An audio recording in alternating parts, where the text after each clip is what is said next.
இந்த மதுரை மண்ணின் மைந்தனை வாழ்த்து வந்த உங்கள் அனைவரையும் வருக வருக நான் வரவேற்கிறேன். நன்றிப்பா. விடுதலைக்கு வந்து இதே மாதிரி ஆதரவு கொடுத்தீங்க. சூரியோட எல்லா படத்துக்கும் உங்களுடைய பேரன்பு அவன் மேலே பெருமழையாக பொழியட்டும்.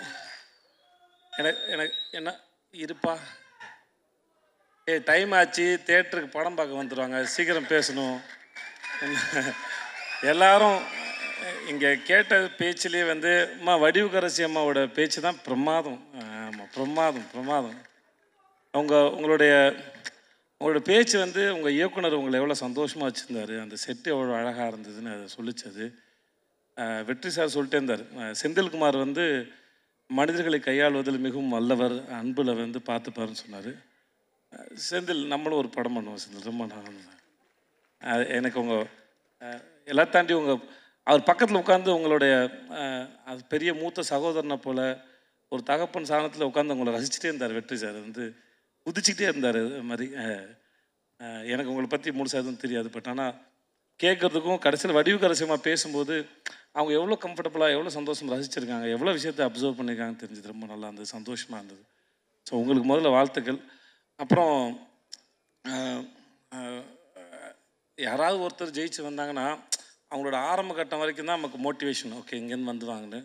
ஆனால் சூரி மாதிரி ஒரு ஆள் வந்து முதல்ல சினிமாவில் என்ட்ரி ஆகி இப்படி வந்தது ஒரு பெரிய சாதனையாக இருந்தாலும் இவ்வளோ நாள் இருந்த அந்த ஸ்பேஸ்லேருந்து ஜென்ரலாக வந்து என்னுடைய அனுபவத்தில் நான் ஒரு விஷயத்தை எப்படி அப்ரோச் பண்ணுவேன் அந்த ஆங்கிள்லேருந்து பார்த்து சொல்லும்போது, இவ்வளோ நாளாக காமெடியனாக இருந்து ஒரு சீன் கொடுத்தும்போது ஒரு சீனை வந்து நம்ம என்ன பெர்ஸ்பெக்டிவில் அதை எப்படி அப்ரோச் பண்ண போகிறோம், எப்படி ரீச் பண்ண போகிறோம், அதோட ஏற்ற இறக்கம் எங்கே இருக்குதுன்னு ஒரு சீன் அனலைஸ் பண்ணி அப்புறம் டேரக்டரோட பேசி அதை பண்ணுறதுங்கிறது ஒருத்தருக்கு ஒரு டெக்னிக் இருக்கும். சூரியோட ஒர்க் பண்ண வரைக்கும் என்னென்னா, நான் வந்துட்டு ரொம்ப கம்மியாக தான் ஒர்க் பண்ணியிருக்கேன், ஒரு 2-3 படம் பண்ணியிருப்பேன்டா அவ்வளோதான் இருக்கும்.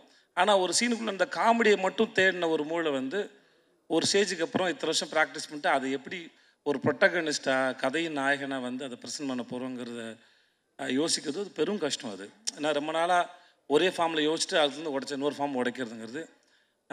விடுதலைக்கு அப்புறம் அவனுக்கு கருடனை போல் ஒரு படம் வர்றதும், அடுத்து சிவாவோட ப்ரொடக்ஷனில் இவன் வினோத்தோட படம் அது வர்றதும், அவனை அடுத்தடுத்து ஹீரோவை பொசிஷன் பண்ணுறதுல அவன் வாழ்க்கையில் நடக்கிற இந்த படத்தோட இந்த ட்ரெயிலரோட முதல் வசனத்தை போல் இயற்கையும் அந்த கடவுளும் அவனை வந்து சிறப்பாக அவனுக்கு வரம் கொடுத்து ஆசீர்வதிச்சுக்க நான் நம்புகிறேன்.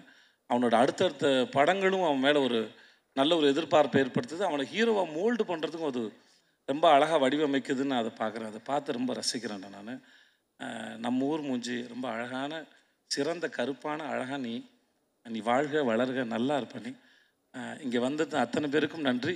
அடுத்த முறையிலேருந்து மதுரை மட்டும் இல்லாமல் அகில உலக அப்படி தான் போட்டு நிறையா ஊர்லேருந்து அவனுக்கு பேனர் வரட்டும். வர்ற பஸ்ஸு 1-2லாம் இல்லாமல் இன்னும் நிறைய பஸ்லேருந்து ஆள் வரட்டும். நீ வாழ்க. நன்றி. வந்து நான் இருக்கும். நன்றி. தேங்க்யூ.